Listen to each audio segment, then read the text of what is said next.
Hello guys, welcome back to the study. This is Dheeraj Kumar और हम बात करने वाले हैं आज इंडियन एयरफोर्स की तरफ से जो वैकेंसी आ चुकी है थ्रू जो अग्निपथ के थ्रू से जो वैकेंसी आई है एक्स एंड वाई ग्रुप की। But X and Y group का नाम चेंज कर दिया गया, यहाँ पे एक्स एंड वाई ग्रुप का कहीं भी मेंशन है नहीं।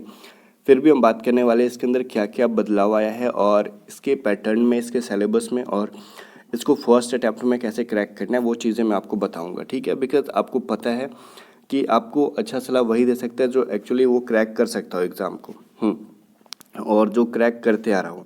तो ऑब्वियसली आपको पता होता है कि ऑलरेडी डिफेंस के जितने एग्जामें होती हैं मैं देते रहता हूँ और क्रैक करते रहता हूँ, तो डिफेंस पे अच्छा खासा पकड़ है अपना। तो यहाँ पे हम बात कर लेते हैं कि इस अग्निवीर वायु इंटेक 01-2022 के बारे में, ठीक है। तो इसको कैसे क्रैक करना है, इसमें क्या क्या चेंजेस आई है पहले तो वो बता दूं कि जैसे air force X and Y group का जो आता था वैकेंसी, उसकी साइट होती थी airmanselection.cdac.in, ठीक है। बट वो साइट चेंज हो चुकी है और इसके अंदर कहीं भी उसका मेंशन नहीं है क्या, जैसे है ना कि जैसे पहले वेबसाइट था airmanselection.cdac.in, बट इसके अंदर कहीं भी मेंशन नहीं है। बट यहाँ पे एक चीज़ देखना होगा कि ऑनलाइन रजिस्ट्रेशन जो होगा 24 जून से, ठीक है, वो 10 बजे सुबह स्टार्ट होगा और वो अग्निपथ वायु .cdac.in से होगा। ध्यान दो, ये उसकी वेबसाइट तो पहले ये होगी अग्निपथ वायु .cdac.in, ठीक है।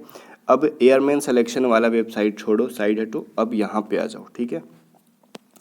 अभी देखो, बाकी तो नोटिफिकेशन आप सबको मिल गया होगा और इसके ऊपर वीडियो में इतना डिले क्यों बना रहा हूँ फिर से बता दूँ कि जो इस टीओडी को लेके जो बहुत बड़ा सा तगड़ा सा प्रोटेस्ट हुआ था जो कि बिहार से स्टार्ट हुआ था, तो उसी बिहार से मैं हूँ, आपको तो पता ही है। और बिहार में 12 जिलों के अंदर इंटरनेट बंद कर दिया गया था, बहुत बुरी तरीके से परेशान थे सारे लोग। तो उसी 12 जिलों में से मेरा भी एक ज़िला था जहाँ पे इंटरनेट आज से स्टार्ट हुआ, ठीक है। 22 जुलाई से स्टार्ट हुआ, तो बहुत परेशानी हुई, इसके बीच में कोई भी क्लासेस नहीं हो पाया, कोई भी नोटिफिकेशन नहीं आ पाया। बट मैं बता दूं कि आपको क्रैक मैं करवा के रहूँगा फर्स्ट अटैम्प्ट में, खास करके यहाँ पे पहले तो मैं ये बता दूं कि जो चेंजेस हुई है, ठीक है, वो देखो। पहले एक्स एंड वाई आता था, बट और देखो पहले कुछ लोग ना या तो एक्स में फिल करते थे या फिर वाई में, या फिर कुछ लोग एक्स और वाई दोनों के लिए अप्लाई करते थे।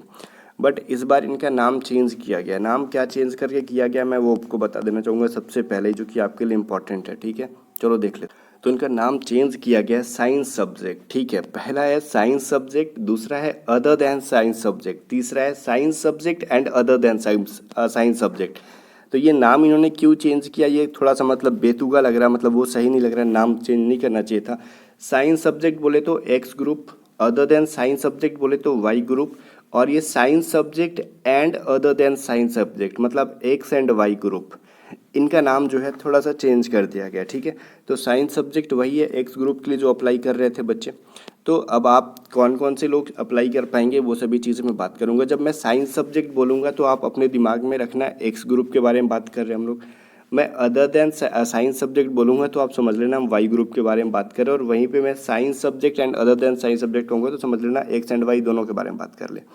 तो ऑब्वियसली यहाँ पे डेट ऑफ बर्थ का कोई इशू होगा नहीं, ठीक है, सबको पता हो गया होगा। तो इसमें जो जो बदलाव हुई हैं मैं वो बता दूँ। देखो इसके अंदर बदलाव ये हुई, सबसे पहले इसका वेबसाइट चेंज हुआ है, इसका नाम चेंज हुआ है, बट पैटर्न एग्ज़ाम का सिलेबस सब कुछ सेम रहेगा गाइज, कुछ भी चेंज नहीं होगा उसके अंदर, ठीक है। क्योंकि एक चीज़ बताओ, साइंस जैसे एक्स ग्रुप में पूछा जाता था, 12th जैसे आपका ना एक्स ग्रुप में पूछा जाता था इंग्लिश पूछा जाता था, 12th का मैथ और फिजिक्स पूछा जाता, तो वो भी सब कुछ सेम रहेगा। बिकॉज बुक वगैरह तो कुछ भी चेंज होता नहीं है कभी, क्वेश्चंस वही होते हैं, थ्योरी वही होते हैं मैथ के अंदर, तो सब कुछ एक्स में वही होगा, वाई के अंदर वही होगा। रागा का सेक्शन जो वाई के अंदर आता था, रागा और इंग्लिश पैटर्न वही होगा, ठीक है। बिकॉज मैं आपको बता दूं मैं ऐसा क्यों बोल रहा हूँ कॉन्फिडेंटली कि पैटर्न सेम होगा। देखो इस पीडीएफ के अंदर ना सब कुछ मेंशन है, टाइम भी देखो वही है 60 मिनट जो एक्स ग्रुप का होता था साइंस सब्जेक्ट का, इंग्लिश फिजिक्स एंड मैथमेटिक्स, ठीक है। और अदर देन मतलब साइंस सब्जेक्ट मतलब वाई ग्रुप 45 मिनट्स आपको इंग्लिश एंड रागा, ठीक है, रीजनिंग एंड जनरल अवेयरनेस, ठीक है। तो वही चीज़ है, कुछ भी यहाँ पे अलग नहीं है। और ये 45 मिनट्स आपको एक ही बार नहीं मिलेंगे, इंग्लिश के लिए 20 मिनट्स अलग से मिलेंगे और 25 क्वेश्चन रागा के लिए 30 क्वेश्चंस के लिए अलग से मिलेंगे, ठीक है। जैसे रागा में क्या होता था ना, 20 मिनट्स आपको इंग्लिश के लिए दिए जाते थे और इंग्लिश का सेक्शन बना लोगे तो ये ऑटोमेटिकली सबमिट हो जाएगा। अगर आप सबमिट करना चाहते हो तो कर लो, अदरवाइज 20 मिनट ख़त्म हुआ तो आपका इंग्लिश सबमिट हो जाएगा। उसके बाद अलग से 25 मिनट्स दिए जाएंगे आपको रागा के सेक्शन के लिए। और इस रागा का सेक्शन को जब बना रहे होगे तो उसमें आप इंग्लिश के क्वेश्चन नहीं देख पाओगे और 30 क्वेश्चन आपको 25 मिनट के अंदर करना होगा। ठीक है। वैसे ही आपको इसमें भी था कि इंग्लिश के लिए अलग सा टाइम, फिजिक्स के लिए अलग सा टाइम, मैथमेटिक्स के लिए अलग सा टाइम, साइंस सब्जेक्ट वालों को। और जो साइंस और अदर देन साइंस देना चाहते हैं तो उनका भी सेम चीज़ है, 85 मिनट्स दिए जाएंगे और हर एक सब्जेक्ट के लिए अलग अलग टाइम होगा। इंग्लिश के लिए अलग सा टाइम, फिजिक्स का अलग टाइम, मैथ का अलग टाइम। ठीक है। तो वो जो चीज़ें हैं समझ जाओ यहाँ पे। और यहाँ पे रागा का अलग से टाइम दिया जाता था। तो ये जो चीज़ें थी मैंने आपको बता दी। ठीक है। तो गाइज़ यहाँ पे एक चीज़ और समझ लो कि नेगेटिव मार्किंग है बिल्कुल भी है, नेगेटिव में कुछ भी नहीं है। 1 मार्क्स मिलेंगे हर क्वेश्चन के लिए और जो क्वेश्चन नहीं बनाओगे 0, और नेगेटिव मार्किंग है 0.25। इसका मतलब क्या हुआ, सपोज दैट आपने 10 क्वेश्चंस बना लिए, 10 में से आपने 6 क्वेश्चंस के सही आंसर किए, 4 क्वेश्चंस के आपने गलत आंसर कर दिया। ठीक है। तो आप सोच रहे होगे ठीक है 4 क्वेश्चन के गलत कर दिए तो मुझे 6 नंबर मिलेगा। नहीं, 0.25 का मतलब कि 4 क्वेश्चन आपने गलत कर दिए तो ये तो 4 क्वेश्चन के नंबर आपको मिलेंगे नहीं। ठीक है। बट 1 नंबर और कटेगा, जो 6 नंबर आपको मिल रहा था 6 में से 1 नंबर आपको पनिशमेंट मिलेगा कि आपने 4 क्यों गलत किए। ठीक है। उसके लिए टोटल मिला के आपको 5 मार्क्स मिलेंगे। अगर समन क्या करता है 10 में से 8 सही करता है, 2 गलत करता है तो अभी 4 गलत पे 1 नंबर कट रहा था तो 2 गलत पे आधा नंबर कटेगा। तो 8 मार्क्स में से आपका 0.5 नंबर कट जाएगा तो 7.5 मार्क्स आएंगे। इस तरीके से कैलकुलेट होता है मार्क्स। ठीक है। नेगेटिव मार्किंग वाला बहुत सारे नए बच्चे होंगे जिनको नहीं पता होगा। और डेट ऑफ बर्थ तो आपको पता ही है, और हाइट वगैरह सब कुछ देख लो यहाँ पे पहले वाला ही है कि हाइट में कुछ भी मेंशन नहीं। हाँ, और बिहार के बच्चों की वजह से देखो प्रोटेस्ट इतना तगड़ा किया कि आपको पूरे इंडिया के लोगों को एज रिलैक्सेशन मिला। ठीक है।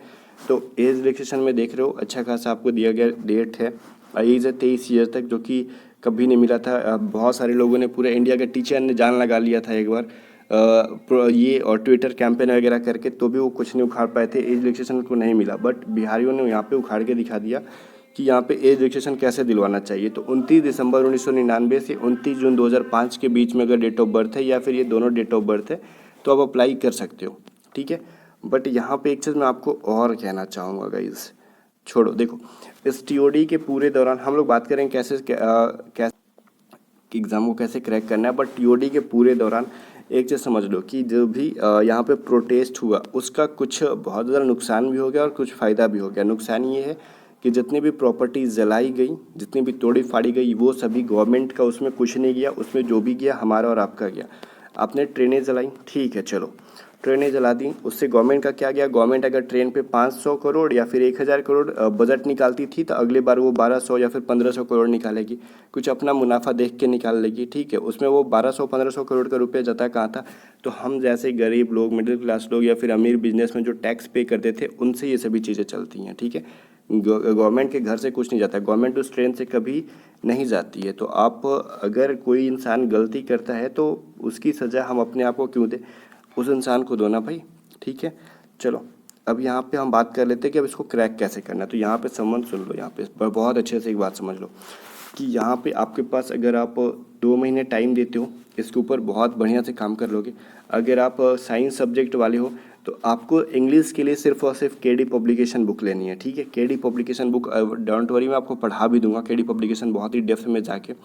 ठीक है। केडी पब्लिकेशन बुक को मैं पढ़ा दूंगा। और अब अगर आप चाह रहे हो कि फिजिक्स एंड मैथ कर लें तो फिजिक्स और मैथ जो 11th-12th की NCERT थी वो पढ़ो। आपको बिकॉज आप साइंस सब्जेक्ट पढ़ के आए हो तो आपको फिजिक्स और मैथ समझ में आ ही रहा होगा 12th का, तो वो NCERT पढ़ने के बाद आपको बहुत ही अच्छे से क्लियर हो जाएगा, उसमें कोई डाउट नहीं है। तो आपका साइंस सब्जेक्ट जो है बहुत ही बेहतरीन तरीके से आप परफॉर्म कर पाओगे। और हाँ, डेली एक मॉक टेस्ट जरूर लगाना। और ठीक है, मैं ये चीज़ आपको बताऊंगा, डेली एक मॉक टेस्ट जरूर लगाना। और हाँ, इंग्लिश की वोकैबुलरी पे कैसे आपको कमांड करना है मैं वो बताता हूँ आपको। इंग्लिश में वोकैब में 3-4 चीज़ें आती हैं, लाइक सिनोनिम्स, एंटोनिम्स, इडियम्स और वन वर्ड सब्स्टिट्यूशन। ठीक है। तो इन 10 आपको सिनोनिम याद करने हैं या फिर अपनी कैपेसिटी के अकॉर्डिंग 5 भी कर सकते हो। 10 एंटोनिम, 10 इडियम और 10 वन वर्ड। एटलीस्ट 40 वोकैब तो आपको एक दिन में याद करनी चाहिए। बट आपको स्टार्टिंग में ये बहुत ज़्यादा डिफिकल्ट लग रहा है तो आप 5 कर सकते हो। तो जब भी आप डेली 10-10 याद करते हो तो अगले दिन जब याद करोगे ना, अगला 10-10, तो उस 10-10 को याद करने से पहले हम पीछे कल जो पढ़ के आए थे उनको एक बार बहुत अच्छे से पढ़ लेंगे, ठीक है। फिर उसको पढ़ने के बाद ये 10 वाला याद करेंगे। अगर लगता है कि आज का 10 याद हो गया तो हम फिर कल के 10 वाले वोकैब को एक बार रैंडमली पढ़ लेंगे, उसके बाद फिर आज वाला एक बार पढ़ लेंगे। यही प्रोसेस पूरे एग्ज़ाम तक करना और देखना आपका वोकैब बहुत अच्छा हो जाएगा, ठीक है। वहीं आप अदर देन साइंस सब्जेक्ट वाले हो, ठीक है, अदर देन साइंस सब्जेक्ट जो कि वाई ग्रुप को क्या करता है, रेफ़र करता है। अगर वाई ग्रुप की तरफ जा रहे हो आप तो रागा का सेक्शन आएगा, ठीक है, और इंग्लिश का आएगा। तो इंग्लिश के लिए तो सेम चीज़ है, ग्रामर मैं करा दूंगा और वोकैब का मैंने आपको अच्छा से बता दिया। तो रागा के लिए टेंशन ना लो, रागा के ऊपर कैसे कमांड करना है और 30 में से 28 कैसे मार्क्स लाना है, ठीक है, 29 कैसे लाना है, कभी कभार 30 मार्क्स कैसे लाना है, वो चीज़ मैं आपको सिखाऊंगा, पढ़ाऊंगा। 8 AM पर डेली आपको, मतलब 23 जून से, ठीक है, आपको 8 बजे सुबह मैथ की क्लास चल रही है, ठीक है। तो इस मैथ की क्लास में जुड़ो। इस मैथ की क्लास में आपको जो भी मैथ पढ़ाया जाएगा गारंटीड है गाइस कि एक क्वेश्चन भी रागा के अंदर उससे बाहर नहीं आएगा, ठीक है। ये चीज़ गारंटी है कि एक क्वेश्चन बाहर नहीं आएगा, बिकॉज वो कोस्ट गार्ड और एयरफोर्स को मिला के क्लासेस चलेंगी, ठीक है ना। और एक चीज़, हाँ, इसके अंदर एक चीज़ मैं बताऊंगा कि जो साइंस सब्जेक्ट और अदर देन साइंस सब्जेक्ट से फिल करना चाहते हैं, आई मीन एक्स और वाई दोनों के लिए फिल करना चाहते हैं, उनको बहुत ज़्यादा मेहनत करनी चाहिए। एटलीस्ट डेली 10 आवर्स तो पढ़ने ही पड़ेंगे। जो सिर्फ और सिर्फ साइंस सब्जेक्ट के लिए कर रहे हैं वो भी कम से कम 8 आवर्स देंगे, और जो वाई ग्रुप के लिए कर रहे हैं वो भी 8 आवर्स के लिए देंगे, ठीक है। वाई ग्रुप का है तो अदर देन साइंस सब्जेक्ट, तो ये जो टाइमिंग है आपको वो करना होगा, ठीक है। तो ये जो चीज़ है बड़ा इंपॉर्टेंट है गाइस। रागा के ऊपर ना आपको डेली कम से कम 3 से 4 आवर्स देने होंगे, बिकॉज मैथ के 7 क्वेश्चन अराउंड पूछे जाते हैं, जीके के भी 6 to 7 क्वेश्चन पूछे जाते हैं, और रीजनिंग के अराउंड 15 क्वेश्चन पूछे जाते हैं, जिसमें से 5 नॉन वर्बल होता है और 10 वर्बल। तो रीजनिंग, मैथ, जीके, इंग्लिश, रागा का सेक्शन के लिए टेंशन बिल्कुल ना लो, हम लोग उड़ा देंगे रागा को बहुत ही ईजिली, बहुत ही मज़ा आने वाला है। और जिस तरीके से पिछली बार एग्ज़ाम हुआ था उसके अंदर पूरा नॉन वर्बल, पूरा रीजनिंग, पूरा मैथ, जिस तरीके से अपने पढ़ाए हुए क्वेश्चन आए थे, इस बार भी हम लोग तगड़े तरीके से प्रिपरेशन करेंगे। ये पूरा क्वेश्चन यहीं से आएंगे, ठीक है, कहीं भी बाहर नहीं जाने वाला है। और इंडियन कोस्ट गार्ड की अगर प्रिपरेशन कर रहे हो तो भी आप 8 बजे मैथ पढ़ो, एयरफोर्स की तैयारी करो तो भी आप 8 बजे तैयारी करो, ठीक है, 8 बजे मॉर्निंग में। और हाँ, कंटिन्यू लगे रहना डेली प्रैक्टिस के लिए। अगर आप रागा के सेक्शंस की मैथ की प्रैक्टिस करना चाहते हो तो आप आर.एस. अग्रवाल की बुक ले लो, वो बेटर रहेगी, बिकॉज उसमें से क्वेश्चन थोड़े से एडवांस लेवल के हैं, तो पढ़ते जाओ बन जाएगा। रीजनिंग लेना चाहते हो तो रीजनिंग के भी आर.एस. अग्रवाल बाई यशचंद का आता है, वर्बल प्लस नॉन वर्बल का, वो ले लेना। बिकॉज कोई यहाँ पे, मतलब आपको जितना जल्द से जल्द सिलेक्शन लेना है गाइज, यहाँ पे मतलब ये नहीं कि अगली बार ले लेंगे, एज है तो वो सभी मत करना। फर्स्ट अटैम्प्ट में लो, जल्द से जल्द यहाँ पे अपना पूरा 4 साल का टूर ऑफ ड्यूटी कंप्लीट करके निकलो। उन पैसे से आगे की एजुकेशन करो या फिर बिजनेस करो, जो करना है करो, बट कोशिश यही होना चाहिए कि अपना फर्स्ट अटैम्प्ट में सिलेक्शन हो जाए, ठीक है। बिकॉज यहाँ पे बहुत ज़्यादा वेट करोगे तो वैकेंसीज़ के साथ साथ भीड़ भी बढ़ती जाएगी। वैकेंसीज़ का तो पता नहीं, बट भीड़ बढ़ती जाएगी, ठीक है। और इस बार कंपटीशन थोड़ा हाई है, तो ये सभी चीज़ें हैं। बाकी मैं कह दूँ पेमेंट वगैरह के बारे में आपको सब कुछ पता ही है यहाँ पे क्या क्या मिलेगा। तो पेमेंट के ऊपर आके मैं आपको जिक्र नहीं करूँगा कि फर्स्ट ईयर में आपका मंथली होगा 30,000, सेकेंड ईयर में 33,000, थर्ड ईयर में 36 मतलब 36 एंड 500, तो फोर्थ में आपका 40,000, ठीक है। तो ये सभी चीज़ें हैं, तो इसके ऊपर मैं आपको बात नहीं करूँगा, इसके ऊपर बहुत सारी वीडियोस बन चुकी हैं। फिर भी कई सीक्वेंस ऑफ एग्जामिनेशन के बारे में बात कर लो तो आपका एग्ज़ाम जो होगा ऑनलाइन ही होगा, तो आपको टेस्ट सीरीज़ भी गाइस आपको ऑनलाइन ही देने चाहिए, ऑफलाइन तो बिल्कुल नहीं देने चाहिए, ठीक है। और यहाँ पे जो है मैं बता दूं कि आपको सारे डॉक्यूमेंट्स रेडी करने चाहिए, और डॉक्यूमेंट्स के ऊपर मैं आपको एक वीडियो बना दूंगा कि डॉक्यूमेंट्स में क्या क्या आपको इंपॉर्टेंट है वैकेंसीज़ के लिए, बिकॉज आपका 24 तारीख से फॉर्म अप्लाई शुरू हो जाएगा, ठीक है।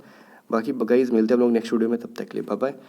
और इस वीडियो को लाइक कर देना, चैनल को सब्सक्राइब करके बने रहना, बिकॉज यहीं से आपको तैयारी कराई जाएगी बहुत ही बेस्ट तरीके से।